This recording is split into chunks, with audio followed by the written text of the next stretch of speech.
প্রথম দফায় ভোট দেওয়ার হারে এগিয়ে মহিলারা, অর্থাৎ মোট পুরুষ ভোটারের যত শতাংশ ভোট দিয়েছেন তার থেকে মোট মহিলা ভোটারের সংখ্যা অনেক বেশি।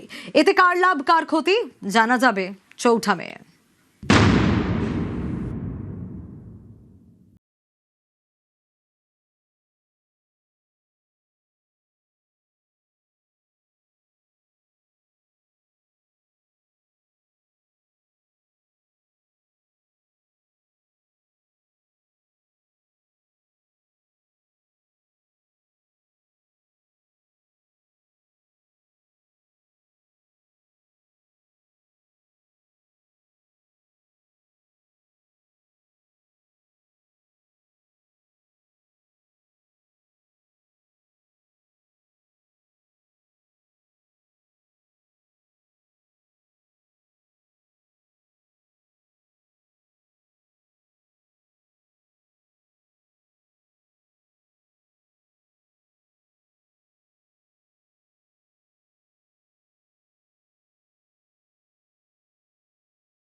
প্রথম দফায় ১৬ জেলার মধ্যে ১৪ জেলাতেই দেখা গিয়েছে মোট মহিলা ভোটের যত শতাংশ ভোট দিয়েছেন সেটা পুরুষদের থেকে বেশি।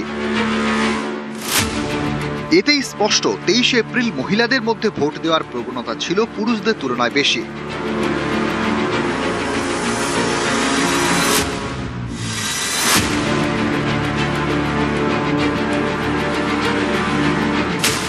গত বেশ কয়েকটি ভোটে দেখা গিয়েছে মহিলারা ঢেলে ভোট দেন তৃণমূলকে।